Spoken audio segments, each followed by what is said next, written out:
যখন আল্লাহ তাআলার নাম শুনতেন সাথে সাথে মুরগ জবাই করলে যেরকম ছটফট ছটফট করে লাফালাফি করে, ওমর ফারুক রাদিয়াল্লাহু তাআলা আনহু আল্লাহর কথা শোনার সাথে সাথে তিনি এরকম ভাবে ছটফট করতে থাকতেন।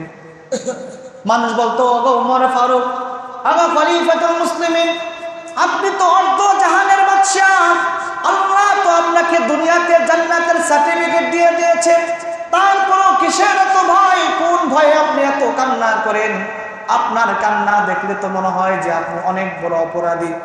ওমর ফারুক রাদিয়াল্লাহু তাআলা আনহু বলে, ভাইরা রে আমার, তোমরা তো মনে করো যে আল্লাহ আমাকে জান্নাতের সার্টিফিকেট দিয়ে দিয়েছে, কিন্তু আমি তো মনে করি যে আল্লাহ আমাকে জান্নাতের সার্টিফিকেট দিয়েছে, সে আল্লাহ যদি আমার কোনো ভুলের কারণে, কোনো পাপের কারণে, কোনো অন্যায়ের কারণে আবার জান্নাতের সার্টিফিকেট ক্যান্সেল করে জাহান্নামের সার্টিফিকেট ধরায় দেয়, এই ভয়ে আমি ওমরের মুখে কখনো হাসি ফোটে না, কখনো আনন্দ আসে না।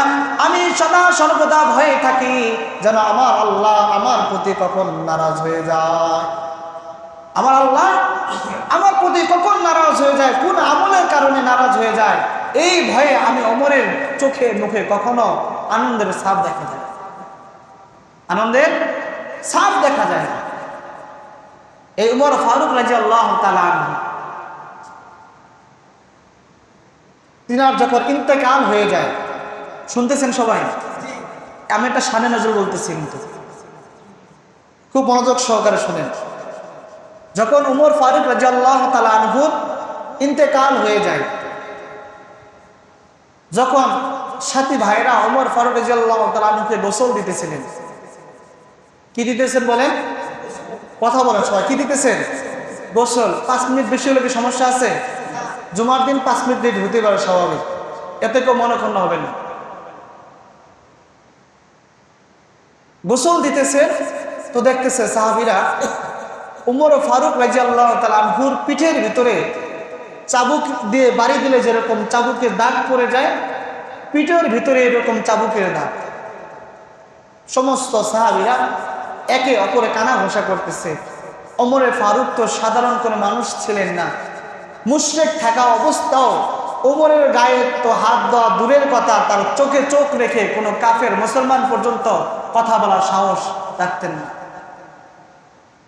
ইসলাম ধর্ম গ্রহণ করার পর তো তার সামনে কোনো কাফের এসে যুদ্ধ করবে এতটুকু বুকের পাটা কোনো কাফেরও ছিল না, কিন্তু ওমর ফারুকের পিঠের ভিতরে এই চাবুকের দাগ থেকে আসে,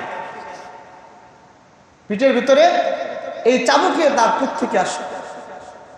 ফ্যামিলির সদস্যরা বলে, শুনেন শুনেন, আপনারা চিল্লাচিল্লি করেন না, হাম্মাও করেন না, আমার বাবার একটা জীবন ডায়েরি আছে, জীবন ডায়েরি, চলেন আমরা যা দেখি আমার বাবার ডায়েরির ভিতরে এই চাবুকের কি ঘটনা উল্লেখ করা আছে। ওমর ফারুক রাদিয়াল্লাহু তাআলা আনহু বলেন, একজন কয়েদি, একজন গোলাম জেল থেকে মুক্তি পাওয়ার পরে কয়েক বছর যখন তার খানকায় খেদমত করতেন, খাদ্য কোষাগার থেকে তাকে 1 পেয়ালা দুধ দেওয়া হয়েছিল। ওই গোলাম 1 পেয়ালা দুধ থেকে আধা পেয়ালা নিজে পান করে, আর আধা পেয়ালা দুধ খলিফাতুল মুসলিমিন হযরত ওমর ফারুক রাদিয়াল্লাহু তাআলা আনহুর কাছে নিয়ে আসলেন। বলে, খলিফাতুল মুসলিমিন, আমার তো বড় সাধ্য নাই আপনাকে ভালো ভালো খাবার রান্না করে খাওয়াবো, আমার কাছে আধা মগ দুধ আছে, এই দুধ আমি আপনাকে হাদিয়া দিলাম।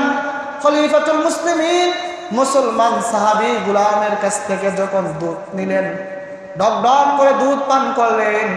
পান করার পরে বললেন, ওগো আল্লাহর গোলাম, আপনি যে আমাকে দুধ হাদিয়ে দিয়েছেন, এই দুধ আপনি কোথায় পেয়েছেন? গোলাম বলে, খলিফাতুল মুসলিমিন, এই দুধ আমি চুরি করি নাই, এই দুধ আমি ডাকাতি করি নাই, অন্যায় ভাবে উপার্জন করি নাই, হালাল ভাবে খাদ্য কোষাগার থেকে আমাকে 1 পেয়ালা দুধ উপহার দেওয়া হয়েছে, 1 পেয়ালা দুধ আমাকে হাদিয়া দেওয়া হয়েছে, সেখান থেকে আমি আধা পেয়ালা দুধ পান করেছি, আর আধা পেয়ালা দুধ আমি আপনার জন্য হাদিয়া নিয়ে আসছি। খলিফাতুল মুসলিমিন সাথে সাথে কান্না শুরু করে দিলেন, বললেন, ভাই রে, আমি খলিফাতুল মুসলিমিন হতে পারি, আধা জাহানের বিশ্ব, আধা জাহানের মালিক হতে পারি, আদা জাহানের বাদশাহ হতে পারি। আমার আল্লাহ যদি কিয়ামতের দিন জিজ্ঞাসা করে, এই যে আদা পেয়ালা দুধ তুমি পান করলে, এই দুধ কোত্থেকে আসলো, কে তোমাকে দুধ দিল, কার দুধ তুমি পান করলে, এর হিসাব তো আমি আল্লাহ তাআলার কাছে দিতে পারবো না। এই হিসাব আমি তো আল্লাহ তাআলার কাছে দিতে পারবো না। যদিও এই দুধ পান করা আমার জন্য মুবাহ, খাইলে কোনো গুনাহ নেই, যেটা আমার কাছে হাদিয়া আসছে, আমি খাইলে খাইতে পারি। কিন্তু আমার বড় ভয় হয় যদি আমার আল্লাহ আমাকে জিগায়, খলিফাতুল মুসলিমিন ওমর, তোমাকে আদা পেয়ালা দুধ দেওয়া হলো, আর এই তুমি দুধ পান করলা, এর হিসাবটা দিয়া তুমি তারপরে আল্লাহর জান্নাতে প্রবেশ করো, তখন তো আমি ওমরের ক্ষমতা নাই যে আল্লাহর সামনে দাঁড়ায় হিসাব দিতে।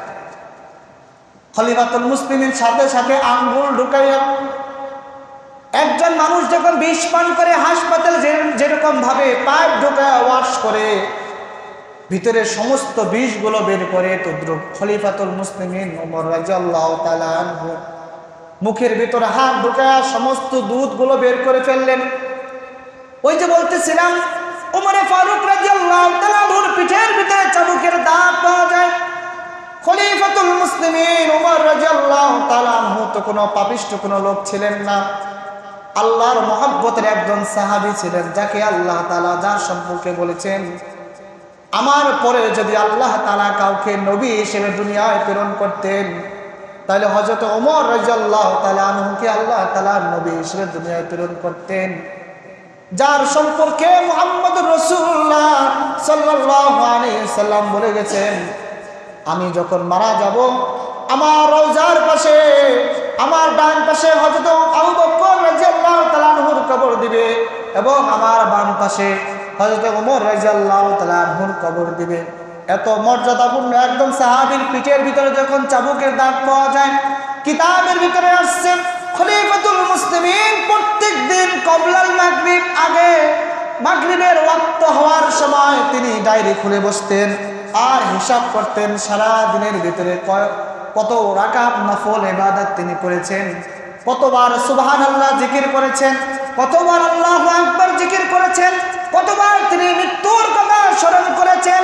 যদি দেখতেন যে গতকালের থেকে আজকের নফল ইবাদত কম হয়েছে, যতগুলো নফল ইবাদত কম হয়েছে, খলিফাতুল মুসলিমিন হযরত ওমর রাদিয়াল্লাহু তাআলা আনহু নিজের চাবুক হাতে নিয়ে নিজের পিঠে নিজে চাবুক মারতেন আর বলতেন, খলিফাতুল মুসলিমিন ওমর, আজকে তোমার কতগুলো আমল ছুটে গেল, তোমার মতন কমবক্ত, তোমার মতন গাফিল আর পৃথিবীতে কেউ হতে পারে না। এই কথা বলতেন আর নিজের পিঠে নিজে চাবুক মারতেন। এরকম ভাবে তার জিন্দেগীর শেষ পর্যন্ত তিনি তার ইবাদতের কোনো কমতি দেখলে নিজে নিজের পিঠের উপর চাবুক মেরে মেরে শাস্তি দিতেন। সুবহানাল্লাহ। ওমরে ফারুক রাদিয়াল্লাহু তাআলা আনহুর অন্তরে এরকম আল্লাহ তাআলার ভয় ছিল। গুনাহ হয়েছে এই জন্য চাবুক মারছে, বিষয়টা এরকমটা নয়। নফল ইবাদত ছুটে গেলেই, নফল ইবাদত ছুটে গেলেই পিঠের ভিতরে এরকম ভাবে চাবুক মারতেন। এরকম তাদের ভিতরে আল্লাহ তাআলার ভয় ছিল। অথচ আল্লাহ তাআলা সূরাতুল আল ইমরানের 102 নম্বর আয়াতে বলেন, ইয়া আইয়ুহাল্লাযীনা আমানুত্তাকুল্লাহ, ওগো ঈমানদারেরা, তোমরা আল্লাহ তাআলাকে ভয় করো, হাক্কা তুকাতিহি ওয়া লা তামুতুন্না ইল্লা ওয়া আনতুম মুসলিমুন। প্রকৃত পক্ষে তোমরা আল্লাহ তাআলাকে ভয় করো, খাঁটি মুসলমান না হয়ে তোমরা অন্ধকার কবরে এসো না। খাঁটি মুসলমান না হয়ে অন্ধকার কবরে তোমরা আসিও না। আর আমরা তো খাঁটি মুসলমান তো হওয়া দূরের কথা, খাঁটি ইমানদারও তো দূরের কথা, 5 ওয়াক্ত নামাজই হইতে পারলাম না। বা যে ব্যক্তির ভেতরে আল্লাহ তাআলার ভয় আছে, সে কখনো আল্লাহর হুকুমকে ছাড়তে পারে না। চিল্লা কোন ছাড়তে পারে? যার ভিতরে আল্লাহ তাআলার ভয় আছে সে কখনো অন্যায় করতে পারে না। যার ভিতরে আল্লাহ তাআলার ভয় আছে সে কখনো নামাজকে তরক করতে পারে না। যার ভিতরে আল্লাহ তাআলার ভয় আছে সে পর্দার খেলাফ করতে পারে না। যার ভিতরে আল্লাহ তাআলার ভয় আছে সে কখনো তার জবান দিয়ে মিথ্যা কথা বলতে পারে না। যার অন্তরে আল্লাহ তাআলার ভয় আছে সে কখনো তার জবান দিয়ে গীবত শিকায়ত করতে পারে না। যার ভিতরে আল্লাহ তাআলার ভয় আছে সে অন্যায় কোনো কাজ সে কখনোই করতে পারে না। কেননা অন্যায় কাজ করতে গেলে সে মনে করবে পৃথিবীর কেউ আমাকে দেখবে না, কিন্তু একজন